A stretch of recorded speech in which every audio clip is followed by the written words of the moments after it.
Dans cette vidéo, je vais te montrer comment tu peux gagner de l'argent sur Internet. Mais attention à une chose, si tu es là sur cette vidéo en t'imaginant que tu vas cliquer sur deux boutons et tu vas générer de l'argent par miracle sur Internet, sache que cette vidéo n'est pas faite pour toi. Sinon, si tu veux bâtir un business en ligne et générer de l'argent avec, reste bien attentif jusqu'à la fin. Après cette vidéo, tu n'aurais besoin de voir aucune autre vidéo. Alors ici, il y a plusieurs options. Ce sont des options infinies. Je vais te récapituler 18 options et la plupart d'entre elles, je les ai moi-même testées. Donc, au fur et à mesure, je vais te parler de mon expérience et te mettre en garde par rapport à des choses qui marchent, des choses qui ne marchent pas. Et à la fin, je t'ai gardé des options de plus comme bonus. Alors, la première des choses va être tout simplement le télétravail. Donc, on va pas aller directement sur les business très développés, on va rester sur quelque chose de basique. Donc, si toi aujourd'hui, par exemple, tu es salarié, donc au lieu d'aller travailler dans une entreprise physiquement, donc en présentiel, tout simplement, tu peux choisir d'être en télétravail. Être salarié, mais travailler de chez toi, là où tu veux, en ligne, partout dans le monde.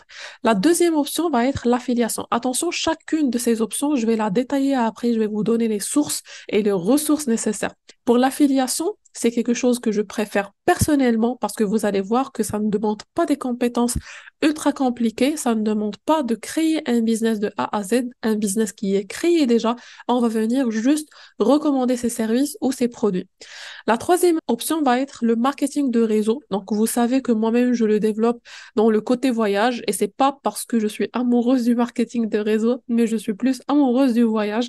Donc, on va le voir aussi juste après. Et attention, le marketing de réseau, ça peut se faire en ligne ou en présentiel. Mais ici, je me réfère plus à l'exemple que j'ai d'une prestation de service et pas un produit. Donc, il n'y a aucune livraison à faire, il n'y a aucun déplacement à faire. Tout ce qui se développe va être fait en ligne. La quatrième option est la plus répandue, c'est le e-commerce. C'est la même chose que le commerce que tu peux faire sur place. Au lieu d'ouvrir un magasin et vendre des objets, des vêtements, peu importe, tu peux le faire en ligne. La cinquième option va être le closing. Peut-être que si tu me connais, tu sais que je suis closer, ça fait quelques années maintenant. Et du coup, tout simplement, le closing consiste à conclure des ventes et généralement, ce sont des ventes en ligne pour des programmes en high ticket. Donc, ce sont des programmes qui sont un peu chers sur Internet. Et la sixième option va être la création de contenu. Et on va voir que la création de contenu peut prendre plusieurs formes. Ça peut être monétisé aussi. Donc, comme ça, vous pouvez allier passion, créativité et business. La septième option va être tout simplement le freelancing. Alors ici, quand on parle de freelance, c'est un peu comme ce qu'on avait dit auparavant pour le télétravail, sauf que ici, tu peux être salarié, ici, tu peux être indépendant et vendre tes prestations de services. Donc, on va voir plusieurs exemples. Je vais te donner même les sites là où tu vas trouver des offres de freelance. Comme ça, tu peux te lancer directement. La huitième option va être la vente des objets d'occasion. Donc, il se peut que tu as des objets dans ta maison que tu n'utilises pas, tu peux les revendre. Il se peut que tu as des vêtements que tu n'utilises pas, que tu peux revendre, ainsi de suite. Et ça, c'est un business très lucratif aussi. La neuvième option va être la vente des créations artisanales. Peut-être que tu es passionné, je sais pas, par la broderie, tu fabriques des produits ou des articles artisanaux, bah pourquoi pas, tu peux les vendre directement sur Internet. Autre option va être la vente des photos et vidéos. Oui, tu n'as pas besoin d'être photographe, tu n'as pas besoin d'être vidéaste professionnel pour le faire. Il y a même des amateurs qui le font. Donc, je vais te dire aussi ce que j'ai testé par rapport à chacune de ces options et je vais te dire ce qui marche le mieux ou pas, ce qui va prendre beaucoup plus d'efforts, beaucoup plus de temps ou beaucoup plus d'investissement ou l'inverse. La onzième option va être l'enseignement d'une langue. Donc, tout simplement, au lieu d'aller donner des cours en présentiel, tu peux les donner en ligne. Et ça, c'est pas seulement pour les langues. Tu peux donner des cours pour n'importe quelle autre matière. Tu peux le faire à distance avec des personnes qui sont localement présentes dans ta ville, dans ton pays, mais aussi tu peux le faire dans le monde entier. Surtout si tu choisis des langues très demandées comme l'anglais et l'espagnol. Donc, tu peux facilement trouver des clients qui cherchent à apprendre cette langue-là, peut-être même en coaching privé, donc en one-to-one, ou bien tu peux le faire aussi avec des groupes. C'est comme une classe dans une école, sauf que tu le fais en ligne. La douzième option va être le consulting ou le coaching, donc ça dépend de tes expériences, de ton expertise aussi. Tu peux vendre ton expérience sous forme de coaching, la même chose en individuel ou en groupe. Tu peux le faire plusieurs manières différentes. La troisième liste que je vais te montrer, donc ça consiste aussi en 6 options différentes. Donc il y a le POD ou l'impression à la demande. Peut-être que tu en as déjà entendu parler et la plus connue c'est sur Merch by Amazon. Ici, tout simplement, au lieu de vendre par exemple des t-shirts ou des articles avec des designs et c'est toi qui vas acheter cet article. Par exemple, si on prend les t-shirts, c'est toi qui vas acheter le t-shirt, c'est toi qui vas faire le design dessus, c'est toi qui vas imprimer, c'est toi qui vas livrer ainsi de suite. Ici, tu ne fais pas tout ça, tu fais juste la création de design, tu les mets sur des plateformes et ce sont des plateformes tierces qui vont venir prendre en charge tout ce qui est impression, production, livraison, ainsi de suite. La 14e option va être la monétisation de ta passion. Quelle que soit ta passion, sache que aujourd'hui avec Internet, tu peux la monétiser. Je vais te montrer un peu plus tard quelques exemples. La 15e option va être le drop servicing. Alors juste entre parenthèses, si tu es intéressé par une option précise, tu peux juste avancer la vidéo pour aller vers cette option-là. Sinon, si toi tu es ouvert vraiment à toutes les options, garde bien l'œil sur toute la vidéo parce que je vais t'expliquer chaque chose étape par étape. Il y a aussi le drop servicing. Peut-être que tu connais le dropshipping, mais pas forcément le drop servicing. Alors ici, c'est un peu la même chose. Sauf que dans le dropshipping, par exemple, tu as un produit que tu vas livrer à un client sans avoir un stock. Donc, tu es juste un intermédiaire. Tu vas acheter et tu vas revendre. Sauf que ici, c'est pour les services au lieu des produits. Donc, tout simplement, tu vas avoir un demandeur d'un service et tu vas avoir un vendeur de service. Donc, toi, tu vas jouer un peu le rôle d'intermédiaire entre les deux. La 16e option va être la création d'une agence digitale. La plus répandue va être des agences, par exemple, en tout ce qui est marketing digital, où tu peux accompagner les entreprises à améliorer, par exemple, leur branding, leur présence en ligne, ainsi de suite. Ici, je vais te donner d'autres options en plus de celles-ci. La 17e option ou l'avant-dernière, c'est la digitalisation des métiers d'indépendants ou les métiers libéraux. Ah oui, si tu as un métier libéral, peut-être que tu es avocat, juriste ou peu importe, il y a des métiers, entre autres, que tu peux digitaliser et tu peux faire en ligne là où tu es dans le monde. Et la 18e option, je trouve qu'il y a très très peu de personnes qui en parlent, ce sont les objets connectés ou le secteur de IoT, Internet of Things, donc Internet des objets. On va en parler à la fin de la vidéo. Donc déjà, si je commence par la première option, je t'ai déjà partagé cette liste, mais je l'ai réalimentée. J'ai mis dessus les sites que moi-même j'ai utilisés parce que moi-même, j'ai pu décrocher un télétravail grâce à certaines plateformes que je te montre ici, mais j'en ai collecté d'autres pour te donner plus de choix parce que chacun a une plateforme de préférence. Donc comme ça, tu as plusieurs choix. Tu n'as qu'à mettre en pause cette vidéo peut-être ou faire une capture d'écran et tu peux aller voir site par site. Je m'adresse aux personnes qui sont très ambitieuses, très hard workers, je dirais. Je sais très bien que si une personne, elle veut atteindre un objectif, elle va tout faire pour l'atteindre. Donc moi-même, quand je cherchais un boulot à l'époque en télétravail ou à distance, mais vraiment, je balayais tous les sites web, je balayais toutes les pages de Google jusqu'à ce que je les finisse. Et c'est comme ça que moi, j'arrive facilement à trouver un travail.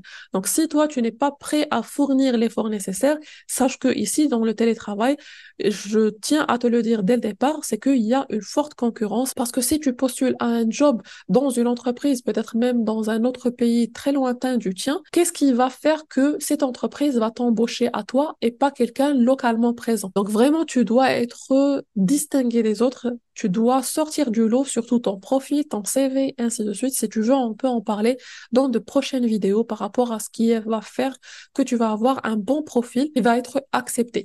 Donc ça, c'est vrai qu'il y a la candidature qui doit être vraiment distinguée des autres, mais n'oublie pas aussi que c'est la loi des nombres, tout simplement. Plus tu postules, plus tu augmentes tes chances d'avoir un job à distance. Et il y a pas mal de personnes qui préfèrent ne pas lancer des business en ligne et rester sur des jobs à distance parce qu'ils vont avoir cette garantie de salaire fixe par mois. Et ici même, ça dépend parce que ici, je t'ai pas mis seulement les sites où tu vas trouver des opportunités d'emploi autant que salarié, mais aussi comme freelancer, comme prestataire de services. Donc, tu peux être entrepreneur indépendant et aller voir les offres qui sont disponibles sur ces sites-là. Et comme ça, tu peux vendre tes prestations de services. Donc, j'ai mis en haut ceux que je préfère, c'est Welcome to the Jungle et LinkedIn en termes de fond et en termes aussi de forme parce que même sur les plateformes, elles sont très intuitives. Je peux les utiliser facilement. Donc, même si toi, tu es débutant, tu peux les utiliser. Et d'ailleurs, je vais te préparer des tutoriels comment tu peux trouver un job sur LinkedIn, sur Welcome to the Jungle et sur d'autres plateformes plateformes aussi. Alors, la deuxième des choses, c'est l'affiliation. L'affiliation la plus connue, c'est avec Amazon et avec System.io. Il y a plein de programmes d'affiliation auxquels tu peux postuler. Bah, ici, tout simplement, à chaque fois que tu utilises peut-être un service, tu utilises une plateforme, tu utilises un outil, tu achètes une formation ou peu importe, pour la plupart maintenant des prestations de services ou des outils ou des entrepreneurs en général, ils mettent en place des programmes d'affiliation pour les aider à acquérir beaucoup plus de clients. Du coup, ici, moi-même, par exemple, puisque j'utilise Novalia pour la prospection sur Facebook, je l'utilise personnellement, donc pourquoi pas, je pourrais facilement la recommander à d'autres personnes. Et à chaque fois que je la recommande à quelqu'un, je peux tout simplement gagner des commissions parce que la personne va utiliser mon lien pour effectuer son paiement. C'est le même paiement qu'elle va utiliser, que ce soit à travers moi ou directement sur le site ou à travers quelqu'un d'autre.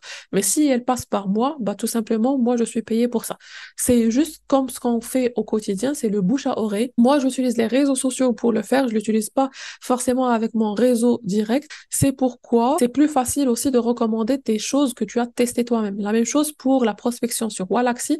La même chose, je suis affiliée et d'ailleurs, je te laisse mes liens d'affiliation pour toutes ces plateformes et j'avais déjà fait une vidéo sur chacune de ces plateformes parce que je les adore tout simplement. La même chose pour Ocha, puisque j'ai lancé un podcast jusqu'à date d'aujourd'hui, j'ai une trentaine, presque une trentaine d'épisodes qui ont été déjà publiés et du coup, la même chose pour Ocha, je le trouve un magnifique hébergeur de podcasts, donc je peux l'utiliser facilement pour l'affiliation. La même chose pour Metrico, je l'utilise depuis des mois et des mois maintenant pour automatiser tout ce qui est planification sur tous mes réseaux sociaux. Donc bien évidemment aussi, je suis affiliée à leur programme. Après, si toi, tu veux être affilié à un outil, je sais pas, à une entreprise ou quoi que ce soit, une prestation de service, une formation ou quoi que ce soit, mais tu ne trouves pas un programme d'affiliation, n'hésite pas à écrire à l'entrepreneur ou à l'entreprise directement pour demander est-ce que tu as la possibilité de devenir affilié. La troisième option en termes de marketing de réseau. Donc, si vous me connaissez, ça fait un petit moment, vous savez que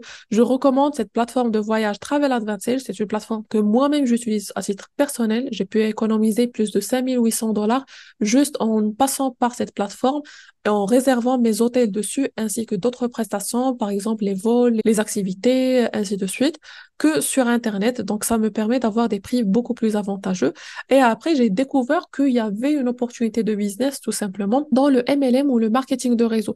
Donc, je peux à la fois recommander cette plateforme à des clients ou bien bâtir quand même une équipe d'autres ambassadeurs qui vont faire aussi la même chose. Donc, je vais les aider aussi à monter un business en ligne parce que tout se fait en ligne puisque notre service est sous forme d'agence de voyage en ligne. Donc, on n'a pas besoin de nous déplacer. On n'a pas besoin de vendre des produits ou quoi que ce soit. C'est juste des prestations de services. Donc, on peut faire juste des présentations sur Zoom et comme ça, les personnes qui sont intéressées, qui vont prendre des abonnements vers cette plateforme-là de notre part, on est payé pour ça. Ça aussi, ça reste une excellente idée pour développer un business en ligne. Après, ça dépend si toi, tu aimes manager des équipes ou pas. C'est un choix à faire. Tu n'es pas obligé de le faire. De toute façon, je te laisse une vidéo en bois de description aussi où je t'explique exactement le principe de la plateforme et comment tu peux devenir aussi ambassadeur voyage. La quatrième option va être le e-commerce, tout simplement la vente de produits et ça peut se faire de plusieurs manières différentes. Je t'ai récapitulé un peu trois grandes manières. La première va être juste à travers les réseaux sociaux. Je connais pas mal d'entrepreneurs partout dans le monde qui utilisent des méthodes très basiques. Il y a des personnes qui vendent, mais vraiment de grosses quantités, juste avec Facebook, juste avec WhatsApp, juste avec Instagram ou d'autres réseaux sociaux, soit à travers la publication sur les réseaux donc de leur contenu, soit à travers les lives où ils vont montrer leurs produits, ainsi de suite. Donc, il y a vraiment pas mal de personnes qui utilisent que les réseaux sociaux pour vendre. Il y a aussi d'autres personnes qui préfèrent avoir un site web, leur propre site web. Soit c'est eux-mêmes qui vont concevoir le site, soit ils vont passer par des prestataires ou par des sites qui sont déjà préconçus, comme avec Shopify ou avec YouCan. Il y a des services payants, il y a des services gratuits. Donc, ça dépend du prestataire avec qui vous travaillez. Après, il y a des personnes aussi qui préfèrent mettre leurs produits directement sur des plateformes comme Amazon, comme Jumia. Donc, vous, autant que client, par exemple, quand vous allez sur Jumia, sur Amazon pour acheter des produits, c'est pas les produits de Amazon elle-même en tant qu'entreprise. Donc, ce sont les produits de plusieurs vendeurs différents. Donc, moi-même, j'avais une boutique sur Jumia et du coup, tu peux juste signer un contrat avec une de ces plateformes-là. Il y en a pas mal d'autres et tu peux mettre tes produits. L'avantage ici, c'est que tu bénéficies déjà d'un trafic existant. Donc, Amazon, il y a des milliers, des centaines de milliers, voire des millions de personnes qui visitent le site. Donc, tu peux avoir beaucoup plus de chances d'attirer des clients que si tu mets ton site web en démarrant des zéros. Et autre chose à noter, parce que je t'ai dit que je vais te donner mon avis au fur et à mesure. Ici, c'est vrai que pour les réseaux sociaux, pour moi, c'est beaucoup plus facile, c'est beaucoup plus intuitif, c'est beaucoup moins coûteux. Tu peux démarrer à 0 $ et toute personne peut le faire. Tu n'as pas besoin vraiment de compétences techniques très avancées. On utilise tous les réseaux sociaux, donc ça va être très facile pour toi pour démarrer. Et après, au fur et à mesure, bien sûr, tu peux améliorer tes compétences. Pour les sites web, donc moi-même, par exemple, j'utilisais YouCan. Donc YouCan, ça dépend des pays. C'est pas disponible, je crois, sur tout pays confondu. Je ne sais pas sincèrement maintenant avec leur évolution. Shopify, c'est plus connu. Je connais des personnes qui utilisent Shopify, mais ici, ça va être un peu plus compliqué que les réseaux sociaux, un petit peu plus compliqué. Donc, ça dépend vraiment de la personne. Donc, moi-même, par exemple, quand j'ai utilisé YouCan, je l'ai trouvé facile. Mais après, ça dépend. Je sais très bien qu'il y a des personnes qui sont pas trop fortes dans tout ce qui est outils informatiques, donc ça va être un petit peu plus difficile.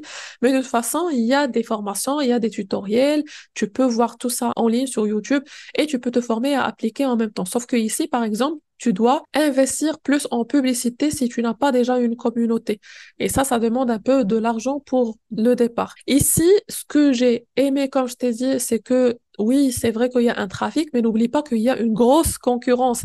Donc, il se peut que tu vas trouver les mêmes produits dans ces plateformes-là avec d'autres concurrents, peut-être même qui proposent des prix plus avantageux que toi. Donc, déjà, tu dois étudier la concurrence. Et le souci, c'est que c'est pas toujours que tu vas être dans les premières pages. Donc, je t'explique. Si toi, en tant que client, quand tu pars sur Amazon, tu vas taper par exemple un t-shirt que tu veux acheter, un téléphone, un verre, un livre ou peu importe, tu vas voir la première page, mais tu vas voir après qu'il y a plusieurs autres pages.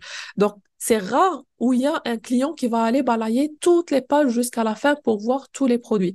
Donc, pour avoir plus de chances pour vendre, tu dois forcément être dans les premières pages. Encore mieux si tu es sur la première page et encore mieux si tu es sur le haut de la page parce qu'il y a pas mal de clients qui vont voir juste les premiers produits qui sortent, ils vont les acheter directement, ils vont pas prendre le temps d'aller balayer tous les autres produits. Et pour être bien référencé, donc il y a tout un système de référencement à travers les mots-clés que tu vas utiliser, les caractéristiques, donc les métadonnées. À travers aussi le sponsoring, il y a moyen de faire sponsoriser ces publications. C'est comme sur les réseaux sociaux pour la publicité.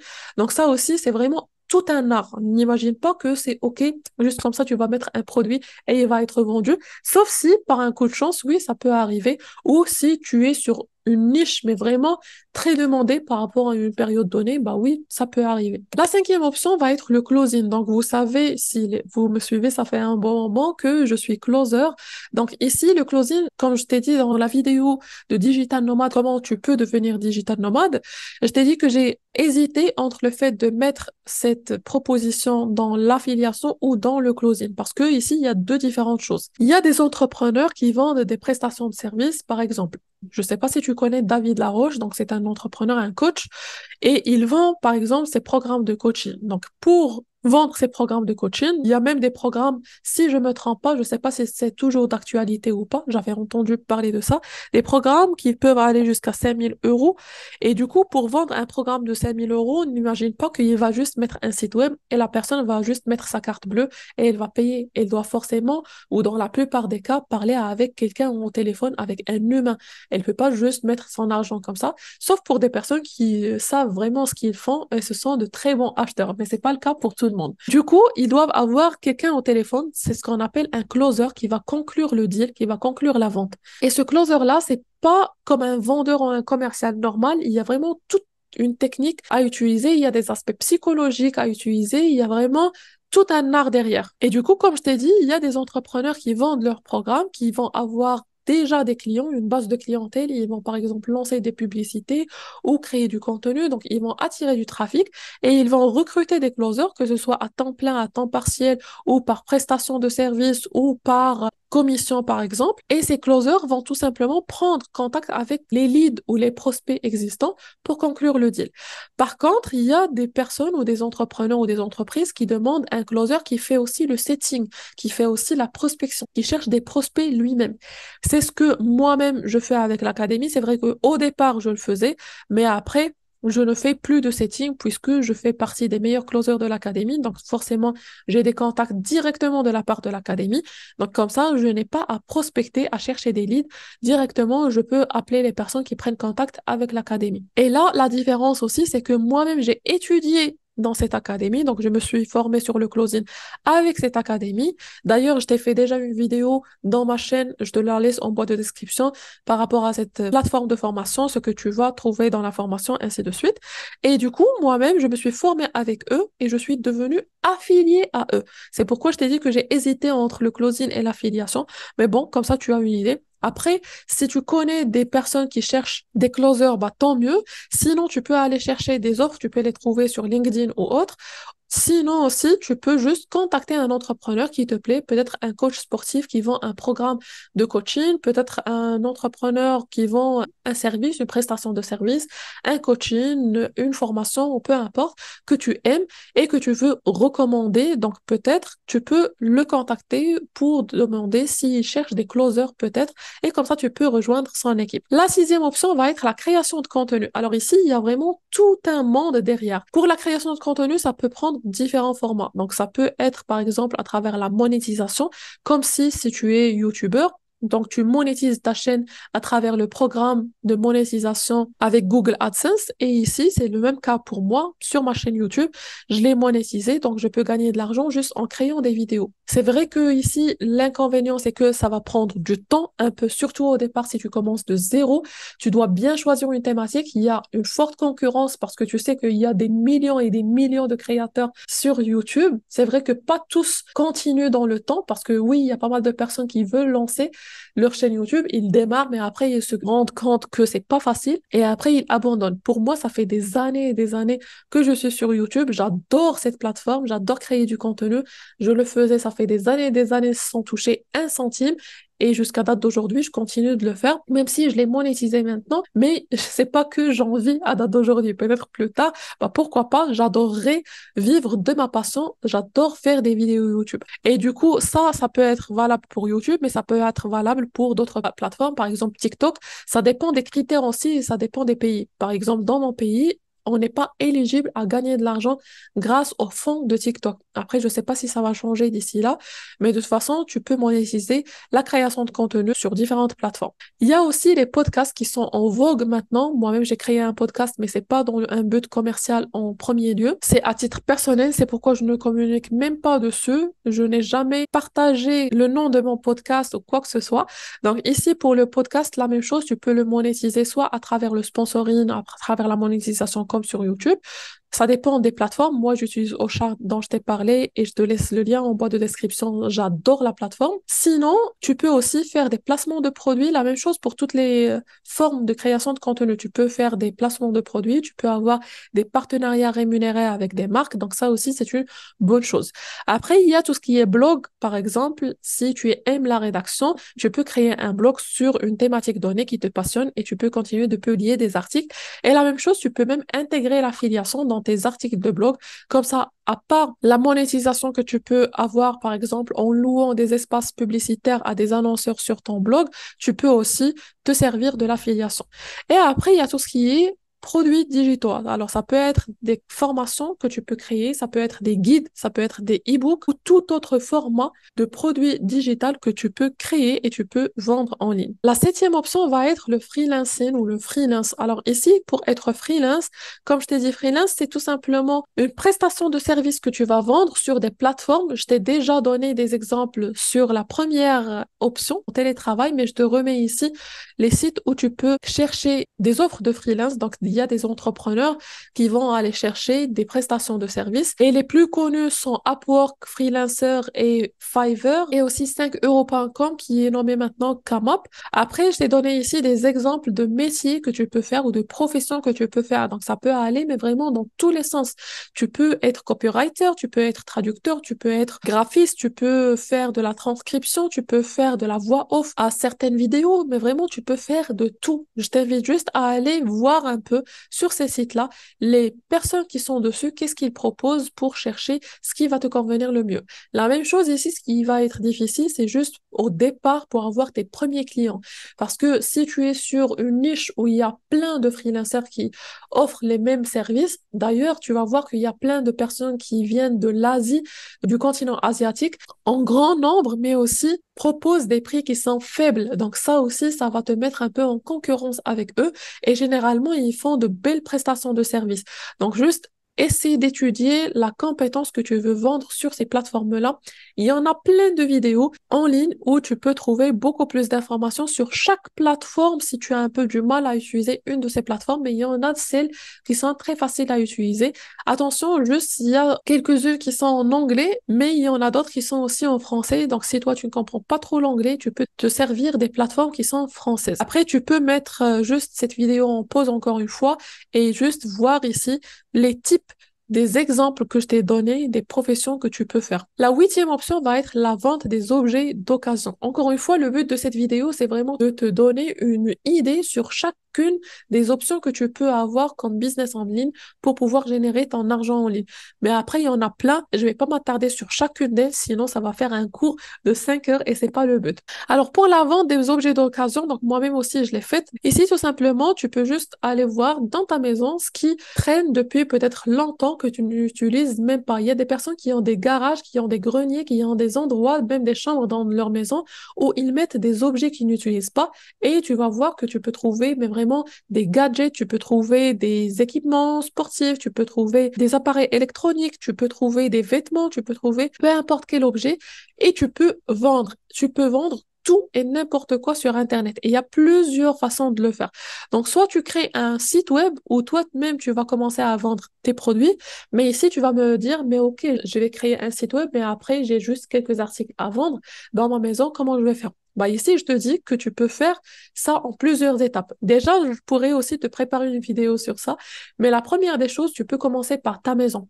Après, tu peux demander aussi aux membres de ta famille, aux membres de ton entourage, les amis ou les personnes qui ont juste des choses dans leur maison, des articles, des produits qu'ils n'utilisent plus.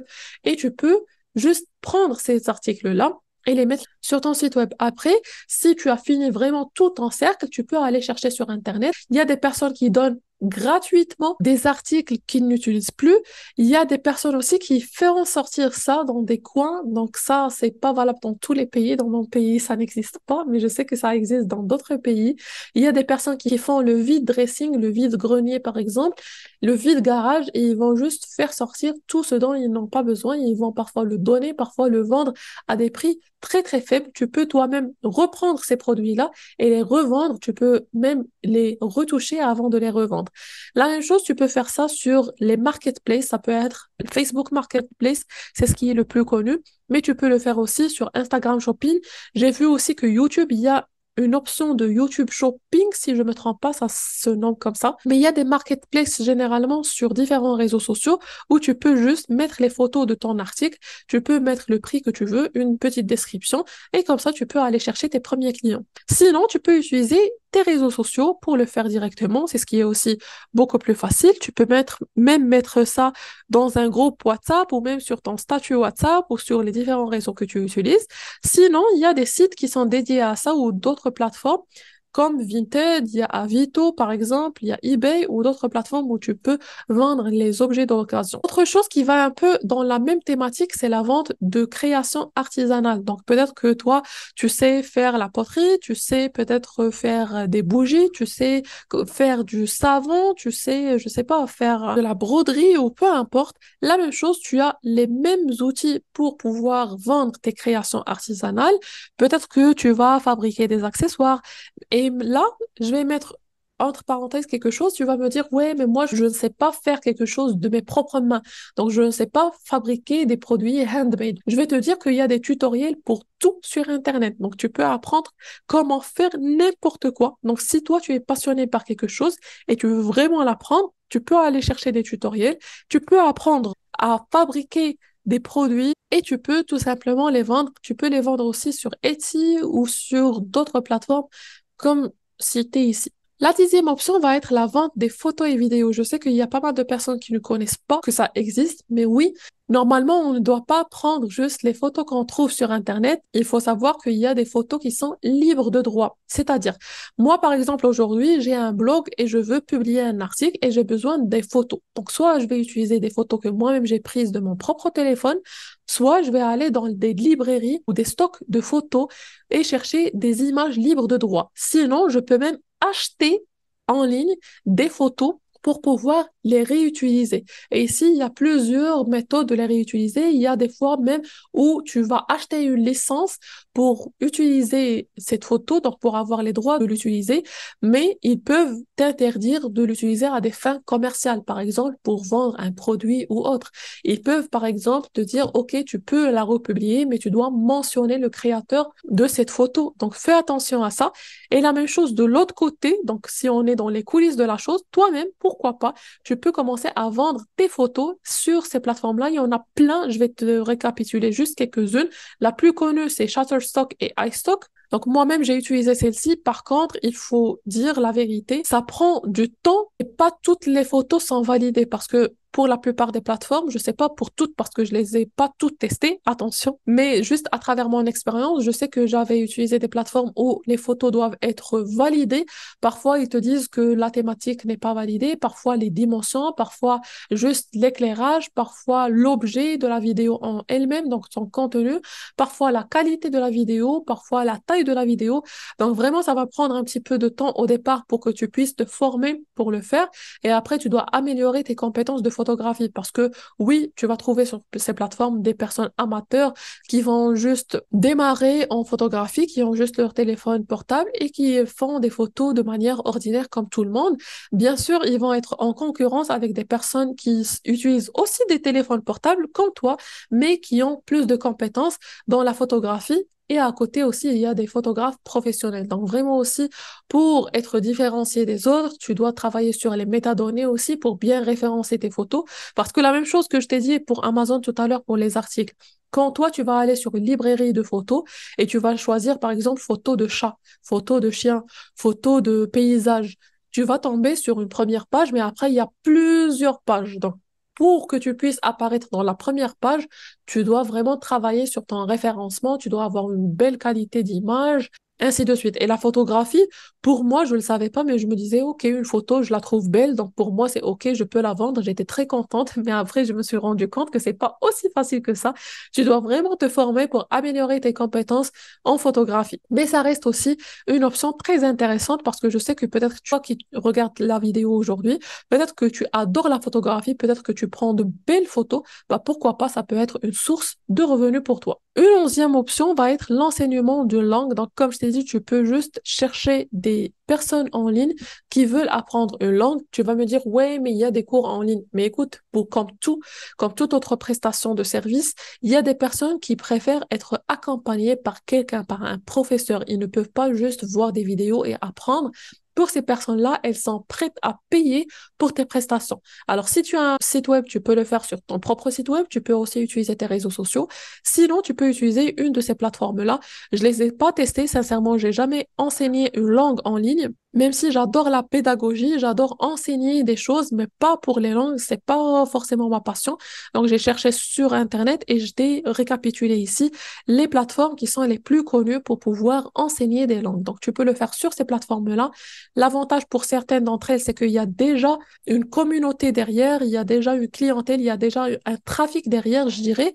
Par exemple, Udemy, je crois que tu la connais, et c'est pas seulement pour les langues. Donc, ici, tu peux trouver sur certaines plateformes même d'autres types de matières à enseigner. Donc, si toi, tu aimes le enseignement, bah, pourquoi pas, tu peux le faire. Et je connais même des personnes à 18 ans qui le font, même un peu plus jeunes. Je connais des personnes en début de vingtaine qui le font et qui voyagent en même temps tout en enseignant une langue en ligne. Je connais une personne qui enseigne le chinois, je connais une personne qui enseigne l'anglais et ils le font soit à l'heure, donc ils sont payés à l'heure, soit à la session, soit avec des packages. Donc, par exemple, la personne, elle va payer pour un trimestre, pour un semestre, pour une année, pour 60 heures, pour 15 heures, ainsi de suite. Donc, tu peux te mettre d'accord avec ton client ou tu peux voir les tarifs qui sont proposés et s'aligner aux autres personnes qui sont sur ces plateformes-là. La deuxième option va être le consulting et le coaching. Tout simplement, ça va être le fait de vendre tes compétences et ton expertise. Ça peut être un peu de tout aussi.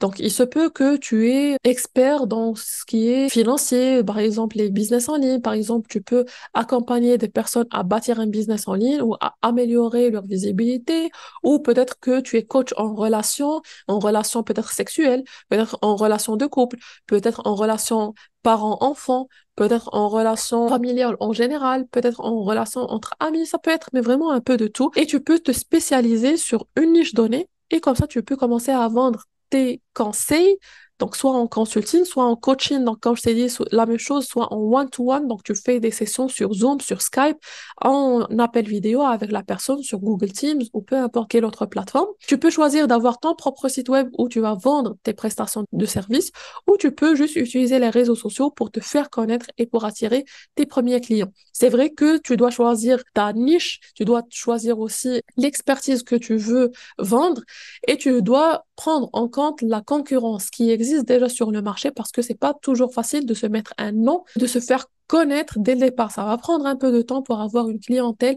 et pour avoir un nom et une renommée. La 13e option va être l'impression à la demande. Donc, comme je t'ai dit, tu vas juste mettre des designs et ils vont être imprimés sur des t-shirts, sur des suites, sur des mugs, donc sur des verres, sur des casquettes, sur des nappes de table, sur des rideaux, ça peut être tout articles confondus.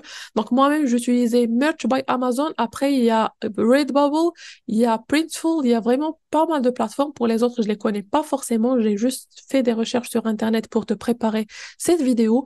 Mais c'est un business très lucratif. J'adore aussi le principe du business parce que c'est juste magique. Comment on pouvait imaginer il y a quelques années qu'on pouvait avoir un business pareil où toi, tu n'as qu'à mettre en place des designs et même pour les designs, si tu vas me dire, ouais, mais moi, je sais pas comment utiliser, je sais pas, par exemple, Photoshop, je connais pas vraiment comment créer des designs et tout, ben, n'oublie pas que tu as Canva, la version gratuite. Tu peux l'utiliser pour créer des designs. Il suffit d'avoir un peu de créativité et beaucoup de recherche parce que oui, au départ, quand j'avais commencé aussi, je me disais, allez, ouais, on va aller chercher des designs et on va les poster et hop, on va voir les ventes envahir nos comptes bancaires. Et bah, c'était pas le cas. J'étais un peu aussi surprise au départ de voir que vraiment c'est tout un business derrière. Et la même chose, il y a plein de créateurs et c'est pas comme ce qu'on voit sur les réseaux sociaux. Peut-être que tu as déjà vu un Reel ou un TikTok ou quelqu'un qui va parler sur les réseaux sociaux de Merch by Amazon ou d'une des autres plateformes qui va te dire, écoute, le business le plus lucratif, c'est le POD, c'est le print on demand, impression à la demande, tu n'as qu'à créer un design, tu l'uploads et c'est bon, le travail est fait et tu vas voir plein de commissions qui vont tomber tout en dormant. Bah écoute mon ami, ça ne vient pas juste comme ça, en claquant les doigts. C'est pas du tout le cas. La même chose, tu dois travailler sur tes métadonnées, sur ton référencement, sur le design. Il y a des risques aussi de fermeture de compte en cas d'infraction des règles, notamment avec Amazon. Il y a même la validation avant parce que oui, il y a pas mal de personnes qui envoient des demandes pour être partenaires et commencer à être des vendeurs là-dessus, mais leur demande n'est pas toujours acceptée. Il y a même des personnes qui vendent ce genre de service. Donc, il faut faire attention à ça. Et il y a pas mal de personnes qui travaillaient tranquillement et du jour au lendemain, ils ont perdu leur compte. Leurs comptes ont été juste fermés pour, par exemple, des infractions de règles ou peu importe. Du coup, fais attention à ça. C'est pas toujours facile de le faire. Et même dans les niches, tu dois vraiment tomber sur la bonne niche pour être concurrentiel et pour avoir une part de marché que tu vas probablement enlever à quelqu'un d'autre, peut-être, sauf si tu travailles sur une niche où il y a peu de concurrence. Donc, tu dois vraiment faire un travail de recherche avant. Mais t'inquiète pas, il y a aussi plein de vidéos sur Internet si tu veux en savoir plus par rapport à l'impression à la demande. La quatorzième option va être la monétisation de ta passion. Donc ici, je vais parler plus des passions artistiques. Il se peut que tu sais chanter, que tu sais cuisiner, que tu sais dessiner, que tu es make-up artist peut-être, que tu sais danser, peu importe. Tu as une passion et tu veux la monétiser. Il y a plein de façons pour le faire et je crois que c'est pas quelque chose de nouveau que je vais t'apporter. Je crois que tu as connu des personnes qui ont commencé de zéro. Par exemple, des femmes au foyer qui adoraient la cuisine, qui cuisinaient déjà tout le temps pour leurs enfants. Et un jour, elles ont juste commencé à utiliser les réseaux sociaux pour publier leurs recettes. Et petit à petit, elles ont pu créer une petite communauté. Elles ont pu agrandir cette communauté et la fidéliser. Et après, tu les vois en train de faire des partenariats avec des marques, d'aller faire de la publicité à d'autres entreprises ou d'autres entrepreneurs. Et petit à petit, ils vont peut-être même ouvrir une boutique, elles vont peut-être agrandir leur marque, elles vont même avoir une enseigne à leur nom, elles vont avoir des émissions télévisées, ainsi de suite. Donc, il y a vraiment plein de méthodes pour monétiser votre passion et tu les vois déjà. Tu connais par exemple une fille qui était passionnée par le make-up, passionnée par le maquillage. Elle le faisait pour elle-même. Après, elle a commencé justement avec les réseaux sociaux. Après, petit à petit, elle a créé un site web. Elle a commencé à vendre ses services de make-up artist. Elle a commencé à avoir des petits clients au départ, puis de grandes enseignes, ainsi de suite. Donc, n'hésite pas, si tu as un talent, tu as une grande chance. Sache que tu es très chanceux. Donc, n'hésite pas à utiliser tes passions pour pouvoir les monétiser et en faire un business lucratif. La quinzième option va être le drop servicing, comme je t'ai dit. Il y a des personnes qui ont besoin de personnes qui vont les aider au déménagement, des personnes qui vont faire des travaux à la maison. Il y a des personnes qui ont besoin, par exemple, juste d'un plombier, juste d'un électricien, juste d'une prestation de service. Donc, toi, tu peux jouer le rôle d'intermédiaire entre la personne, donc le particulier ou l'entreprise, et les travailleurs qui vont faire ça. Donc, surtout pour les métiers manuels aussi, tu peux juste être là avec ton téléphone. Peux créer une page sur les réseaux sociaux, tu peux créer même un site web avec tes services, par exemple, service de plomberie, OK? Donc toi-même, qu'est-ce que tu vas faire? Tu vas juste mettre en relation le plombier avec le client. Donc c'est toi qui va être l'interface, que ce soit sur les réseaux sociaux, que ce soit à travers ton site web. Une personne, par exemple, moi-même en tant que cliente, j'ai une fuite dans ma maison, j'ai besoin d'un plombier. Je vais venir faire appel à tes services. Donc, toi, autant que, par exemple, tu t'appelles Antoine, c'est toi l'entrepreneur, c'est toi la personne qui fait le drop servicing. Je vais t'appeler, OK, c'est bon, tu as pris mon besoin, tu as pris note de mon besoin. On s'est mis d'accord par rapport au budget, par rapport au temps, au délai, ainsi de suite. C'est bon. C'est pas toi-même qui va venir me réparer la fuite. Tu vas juste chercher toi-même des plombiers qui vont venir chez moi pour réparer ce que j'ai à réparer. La même chose pour les services en ligne. Par exemple, moi-même, je vais te demander la rédaction d'un article donné. Donc, toi-même, tu peux aller sur 5euros.com, sur Freelancer, sur une des plateformes de freelancing. Tu peux aller chercher quelqu'un que tu vas toi-même payer. Il va faire cette prestation et toi, tu ajoutes ta marge et tu me revends le service. Donc, par exemple, un service de traduction qui va me coûter, je sais pas, 50 euros par 1000 mots, toi-même, tu vas aller chercher quelqu'un qui va te vendre le même service à 40 euros, juste avec ton téléphone, avec ta connexion, avec ton PC. Lui, il va te vendre le service à 40 euros. Toi, tu n'as rien fait à part la mise en relation entre ce vendeur et entre le client. Et tu vas ajouter ta marge de 10 euros. Comme ça, tu as gagné les 10 euros. La même chose pour de grandes prestations de services. Peut-être que tu vas prendre un projet où tu vas générer, je sais pas, 1000 euros, 5000 euros, ainsi de suite. Il suffit juste d'avoir un bon marketing, une bonne publicité pour attirer beaucoup plus de clients et chercher les fournisseurs ou les sous-traitants qui vont offrir la meilleure qualité avec le meilleur prix. La 16e option va être la création d'une agence digitale. Comme je t'ai dit, quand on entend parler de agence digitale, souvent on se réfère à tout ce qui est marketing, tout ce qui est prestation de services digitaux en ligne, mais ça peut être aussi un peu de tout. Donc moi, je me réfère à tout ce qui est agence au lieu d'avoir un bureau, des locaux et des employés sur place, tu peux le faire en ligne depuis chez toi, depuis ta maison et tu peux chercher par exemple des clients qui ont besoin prestation de services, en termes de génération de leads, en termes même d'orientation scolaire, une agence de voyage. Donc, ça peut être une agence digitale dans tout et n'importe quoi. La même chose, tu as besoin juste soit des réseaux sociaux, soit d'un site web ou les deux pour pouvoir promouvoir tes services. La 17e option va être digitalisation des métiers d'indépendants. Donc, quand je parle d'indépendants, il se peut que toi, tu es avocat, par exemple, de start-up, avocat de droit d'homme. Il se peut que tu es architecte, il se peut que tu es expert comptable, il se peut que tu es psy. Donc, tu exerces un métier libéral. C'est vrai que pas tous les métiers peuvent se faire en ligne à 100%, comme un médecin. Oui, c'est vrai que tu peux avoir un site web, tu peux avoir des réseaux sociaux pour promouvoir tes services et attirer des personnes qui vont venir dans ton cabinet, mais tu es forcément dans ton cabinet ou tu travailles dans un hôpital. Sauf si tu es médecin personnel à la demande. Je m'explique. J'avais vu ça quand j'étais à Dubaï la dernière fois. J'avais vu une voiture. Il s'appelait Allo Docteur, je crois, si je me trompe pas. C'était une voiture verte avec un numéro de téléphone et avec un grand design Allo Docteur. Et apparemment, les personnes qui ont besoin d'un médecin qui vont venir chez eux à domicile, ils vont juste les appeler et le médecin va se déplacer chez la personne.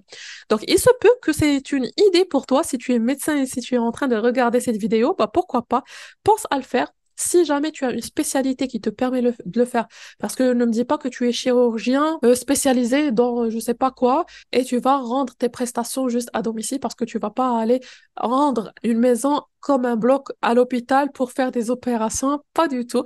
Mais il se peut que peut-être tu es infirmier, tu es médecin, peut-être médecin généraliste. Donc à chaque fois que tu as quelqu'un, donc un patient qui est malade et qui demande tes services, peut-être il va t'appeler grâce aux réseaux sociaux, grâce à ton site web, donc tu as ton numéro de téléphone, et il va t'appeler, il est malade, tu vas lui rendre visite chez lui pour faire le diagnostic. Après, c'est à toi de décider si tu peux juste lui faire une prescription et c'est pas assez grave, il peut rester chez lui et prendre ses médicaments et c'est bon, ou bien il doit aller à l'hôpital. Là, tu peux le référer vers un hôpital où toi-même tu travailles ou peut-être vers d'autres médecins. Du coup, ça peut être aussi une option très intéressante. Sinon, pour les avocats, par exemple, ça dépend. Je parle pas de tout type d'avocat. J'ai vu aussi ça pour les avocats qui sont plus dans le conseil que ceux qui se présentent au niveau des tribunaux. Alors écoutez, je veux pas m'avancer dans des sujets ou des domaines que je ne maîtrise pas. Je n'ai jamais été avocate et du coup, je peux pas vous dire les noms et les termes exacts du métier, du lexique du métier, mais tout ce que je peux vous dire, c'est que je connais des personnes, même si vous vous rappelez à l'époque du Covid, il y avait des sessions qui ont été faites à distance, même au niveau du tribunal. C'est vrai que maintenant, c'est plus le cas partout dans le monde. Je sais qu'il y a des endroits dans le monde où ça se fait encore, mais je connais des personnes qui font ça, qui vendent leurs prestations de services en tant qu'avocat, peut-être dans le conseil, peut-être dans l'accompagnement des entreprises, ainsi de suite, et qui le font juste à distance et qui ont leurs clients juste à travers des Zooms, à travers des lives, à travers des Skype, pour pouvoir vendre leurs prestations de services. Donc, pense à ça si tu es dans un métier libéral. Et la dernière option que je vais te montrer, c'est tout ce qui est en rapport avec l'Internet des objets, Internet of Things. Et ici, on parle des objets connectés. Donc, ça peut être un peu de tout. Je t'ai résumé juste trois grandes idées que tu peux développer en ligne. Mais après, il y a tout un domaine à découvrir derrière. C'est tout un monde. Ici, la première des choses, tu peux toi-même commencer à vendre des produits. Donc, au départ, j'avais pensé à la fabrication des produits. Donc, quand je parle, par exemple, des caméras de surveillance, des smartwatches, ainsi de suite. Soit tu peux toi-même les fabriquer, mais là, on va parler d'une usine de fabrication ou autre. Mais sinon, après, j'ai pensé à la vente des produits et tu peux le faire aussi en dropshipping. Tu peux aller chercher des fournisseurs qui fabriquent ces produits-là et tu peux aller chercher des clients qui ont besoin de ces produits-là et toi, tu vas jouer un peu l'intermédiaire entre les deux. Et ici, on parle vraiment des métiers de l'avenir. C'est pas trop développé, il y a vraiment tout à faire dedans. C'est un business très prometteur et plus tu intègres ce marché le plus tôt possible, plus tu aurais des parts de marché plus importantes. Il y a la deuxième option, c'est le développement des logiciels. Donc, j'avais cherché sur Internet pour voir un peu les logiciels les plus connus. J'ai trouvé celui-ci. Donc, toi, même si tu as des compétences pareilles, tu peux développer des logiciels, peut-être dans la domotique, par exemple, quelque chose comme ça, des SaaS ou autres, et tu peux revendre ces logiciels ou même si toi, tu ne connais pas comment faire, donc tu n'as pas cette compétence pour le faire, tu peux aller chercher des développeurs de logiciels que tu vas embaucher pour cette prestation de service. Autre chose, justement, c'est la prestation de service et ici, je parle plus, par exemple, en termes de réparation, en termes de prévention, en termes de maintenance. Du coup, pour tes services, par exemple, de préventif ou de maintenance, tu peux toi-même les vendre si toi-même tu as les compétences. Il y a même le drop servicing, je dirais, qui va rentrer là-dedans.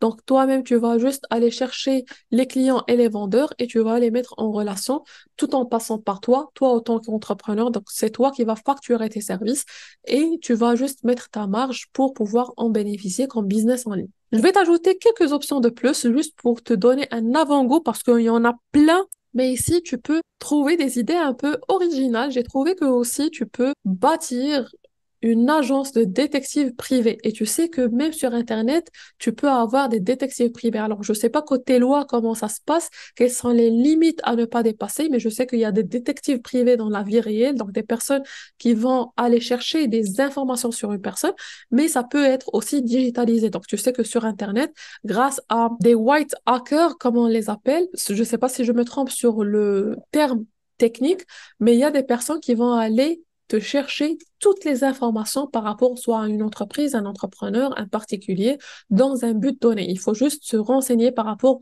à la loi, qu'est-ce qu'elle dit là-dessus. Il y a aussi le bêta-testing des jeux vidéo. Il y a des personnes qui se font payer pour tester des jeux vidéo en avant-première. Il y a le streaming aussi, où les joueurs professionnels, les streamers, qui vont streamer sur YouTube ou sur Twitch, les plateformes les plus connues, et qui sont payés ici pour ça, parce qu'il y a des pro-gamers qui sont payés juste pour jouer des jeux. Alors, je ne connais pas le domaine en détail parce que j'ai jamais été passionnée vraiment par ça, mais tu peux faire tes recherches, ça te donne juste une idée déjà. Si tu as des compétences en rédaction, tu peux être auteur et publier tes propres livres, que ce soit sur Amazon Kindle ou sur d'autres plateformes, ou peut-être même sur ton propre site web ou sur tes propres réseaux sociaux. Tu peux aussi ouvrir un cabinet d'analyse des rêves. Alors ici, c'est un peu mythique peut-être, mais j'ai trouvé l'idée originale, donc je me suis dit pourquoi pas ne pas la partager avec toi. Il y a aussi tout ce qui est trading en crypto-monnaie, si tu aimes ce domaine. Ça aussi, c'est un métier en vogue que plein d'entrepreneurs font partout dans le monde, donc la plupart des digital nomades aussi en font. Il y a tout ce qui est création et vente de filtres Snapchat. Alors, je ne sais pas si c'est très lucratif ou pas. Je pense aussi que ça dépend d'après ce que j'ai lu et les statistiques, ça dépend aussi de la notoriété que tu peux avoir et de combien de ce filtre va être utilisé après. Je ne sais pas comment ça se passe pour le processus. J'ai trouvé que tu peux vendre ça sur Snapchat Lens Studio, mais je sais que c'est lucratif aussi, le fait de créer et vendre des filtres sur Snapchat. Donc, ça peut être aussi une idée originale que tu ne connaissais pas peut-être auparavant. Il y a aussi la création et la vente de musique. Donc tout à l'heure, on avait parlé de la vente des photos et des vidéos, mais ça peut être aussi valable pour n'importe quelle autre création digitale. Donc ça peut se faire aussi au niveau de la musique. Tu peux produire des sons et les revendre. Tu peux même être payé de manière passive à travers cette option-là. Il y a aussi tout ce qui est location de logement sur Airbnb. C'est vrai que ici, tu dois déjà avoir logement, un hébergement, une propriété, mais je sais aussi qu'il y a d'autres options sans avoir forcément toi-même ta propre propriété, tu peux trouver d'autres moyens aussi de rentabiliser la chose à travers Airbnb, soit à travers les logements d'autres personnes. Donc là aussi, tu vas jouer un peu le rôle d'intermédiaire entre le propriétaire de la maison et entre les clients qui vont venir louer son appartement via Airbnb ou via d'autres plateformes. Sinon aussi, une autre idée, ça va être la conciergerie de luxe. Tu sais qu'il y a des personnes qui sont riches et qui veulent juste partir, par exemple, en vacances et qui ont besoin de quelqu'un qui va être là à leur assistance. Donc, il va, par exemple, être là s'ils ont besoin de faire des activités, d'aller dans un endroit donné, d'aller faire le shopping, de chercher quelque chose, par exemple, je sais pas, des médicaments dans l'endroit là où ils sont. Et je sais qu'il y a la conciergerie dans pas mal d'hôtels et surtout les hôtels de luxe. Donc, il y a un concierge qui est présent sur place pour venir en aide aux clients, donc aux visiteurs de l'hôtel. Mais ça aussi, tu peux le faire en ligne, tout simplement. Ça peut aussi rejoindre de l'organisation des vacances des riches. Donc ça aussi, j'ai trouvé l'idée très intéressante. Je crois que je l'avais vu entre autres, dans la série de Soy Georgina, donc Je suis Georgina, de la femme de Cristiano Ronaldo, quand elle veut passer ses vacances avec sa famille, ses enfants et tout, elle fait appel à quelqu'un qui va lui organiser ses vacances, qui va lui chercher par exemple la villa qu'elle veut, le yacht qu'elle veut, qui va lui organiser les événements, ainsi de suite, les activités et tout. Donc pourquoi pas, ça peut être une idée très intéressante et tu peux aussi le faire à distance. Donc je sais aussi qu'il y a des personnes au niveau même des hôtels de luxe, des resorts, il y a des concierges qui sont là avec toi juste sur WhatsApp ou par téléphone. Tu peux les appeler H24, 7 jours sur 7, si tu as besoin de quoi que ce soit. Si tu as besoin de boire un jeu qui n'existe pas dans l'hôtel, si tu as besoin d'acheter un parfum qui n'existe pas dans la ville ou tu ne connais pas où l'acheter, si tu as besoin d'organiser un anniversaire surprise à tes enfants, peu importe.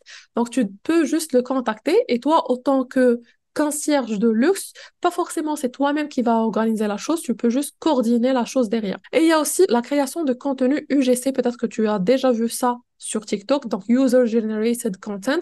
Il y a pas mal de marques qui, au lieu de créer elles-mêmes un contenu autour de leurs produits de manière professionnelle, ils préfèrent maintenant de plus en plus de payer des créateurs qui vont faire des vidéos, je dirais, en mode amateur. Je t'explique, tu as certainement vu des personnes qui vont faire la promotion d'un article sur des pages de marques, d'entreprises.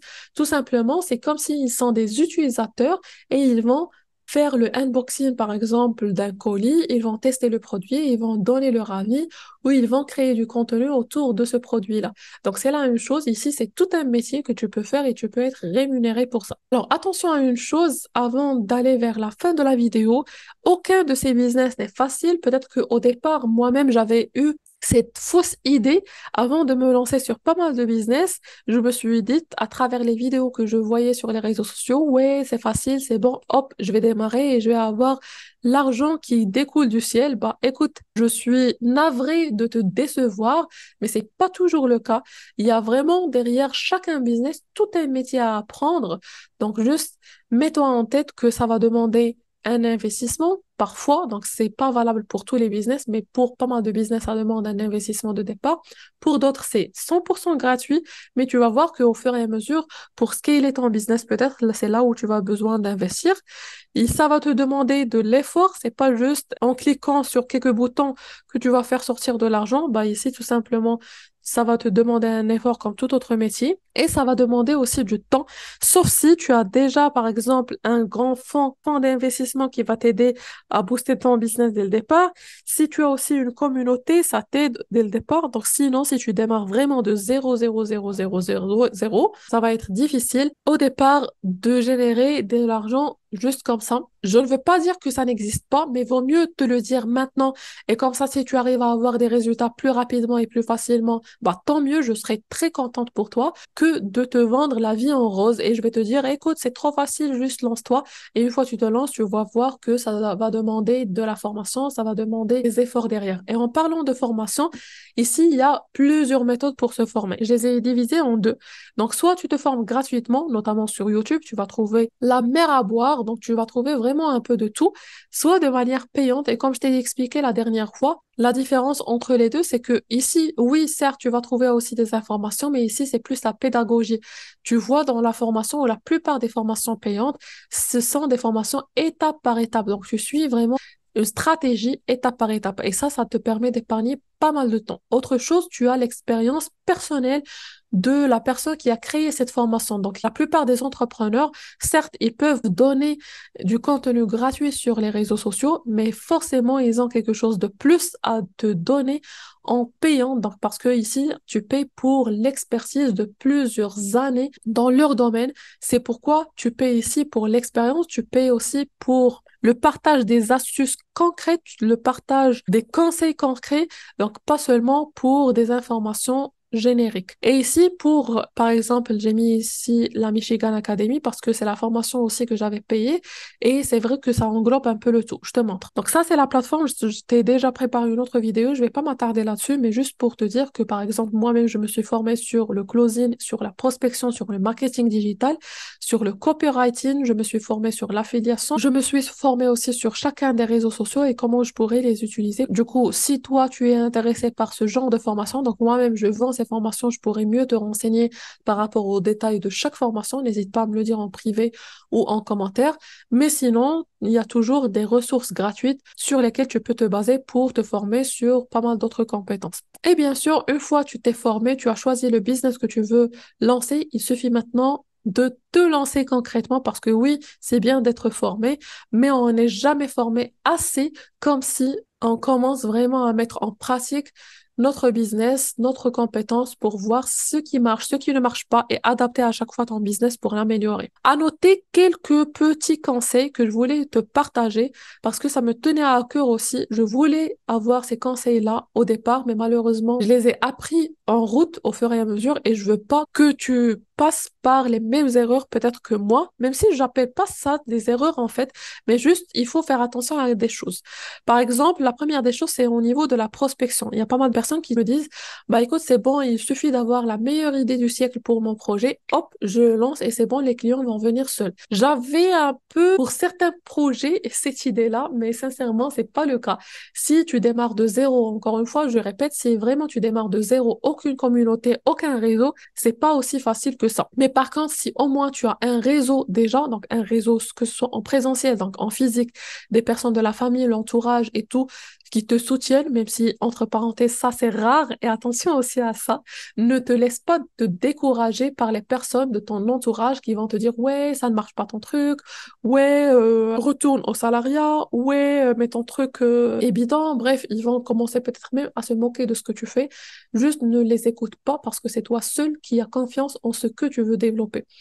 Mais ça n'empêche aussi de dire que si tu as déjà une base, par exemple une audience sur les réseaux sociaux, ça te permet au moins d'avoir une base de prospects pour démarrer à avoir tes premiers clients. La deuxième des choses, sache que tout business demande de la patience. C'est vrai que oui, il y a pas mal de personnes pour qui, par un coup de chance, ça arrive du jour au lendemain, ou peut-être des personnes qui étaient dans le même domaine auparavant, qui ont déjà une expertise là-dessus. Mais si tu démarres de zéro, encore une fois, sache que tu dois être patient. L'entrepreneuriat n'est pas toujours facile, comme ce qu'on peut imaginer. Il ne s'agit pas juste d'être son propre patron, de se réveiller quand on veut, de se coucher quand on veut, de voyager là où on veut. Il y a vraiment de l'effort derrière, donc il faut être patient. Et en plus d'être patient, il faut être persévérant, régulier et discipliné. Parce que oui, surtout quand tu es entrepreneur, tu n'as pas de patron et c'est toi qui te gères toi-même. Parfois, c'est difficile d'être discipliné, de garder une régularité, surtout aussi au départ, quand tu vois au bout d'un certain moment, peut-être que tu n'as pas autant de résultats que ce que tu espérais avoir, tu peux vite être découragé. Donc, juste garde en tête que tu dois juste être discipliné. Tu prends le temps que ça va prendre, mais juste ne lâche pas. Tant que tu n'as pas lâché, tant que tu n'as pas échoué. Ça, c'est ma devise dans l'entrepreneuriat. La quatrième des choses, fais gaffe à l'escroquerie. Sincèrement, Dieu merci, jusque-là, j'ai jamais été escroquée par rapport à un des business en ligne que j'ai lancé où on n'a jamais volé mon argent ou quoi que ce soit. Parce qu'à chaque fois, oui, j'ai investi dans des formations, j'ai investi dans des logiciels, j'ai investi dans des applications, mais à chaque fois, j'en tire un bénéfice. Donc, soit j'apprends, soit ça m'aide à booster mon business. Donc, fais attention à ce que tu trouves sur Internet, renseigne-toi bien avant d'investir en quoi que ce soit. Et surtout aussi, fais attention avec qui tu vas collaborer. La cinquième des choses, la rapidité de passage à l'action. Ah oui, déjà, si tu veux démarrer, lance-toi. N'attends pas parce que le temps que tu vas passer, sache que dans l'entrepreneuriat, tout évolue et tout peut changer du jour au lendemain. Donc, quand toi, tu prends beaucoup de temps à réfléchir avant de passer à l'action, il y a à la même instant plein de personnes qui se sont lancées et qui sont passées à l'action. Donc, ce sont des parts de marché que tu es en train de perdre. Et aussi la rapidité de passage à l'action une fois tu es dedans. Si tu as des clients qui te contactent et toi, tu disparais et tu réponds après un mois, bah, sache que ça va impacter forcément ton business.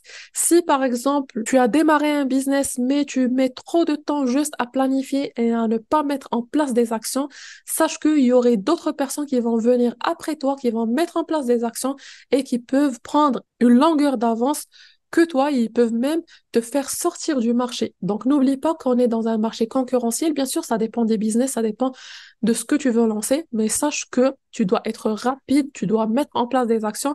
Bien sûr, je vais pas te dire juste bâcle le travail et mets-le en place. C'est pas du tout le cas. Bien évidemment, tu dois réfléchir avant de mettre en place une action, mais juste, je te dis ça parce que je connais plein de personnes qui mettent une année, 2 années, 3 années, 5 ans à réfléchir à des business et ils ne sont jamais passés à l'action. Donc, c'est pourquoi j'insiste à ce que tu dois passer à l'action.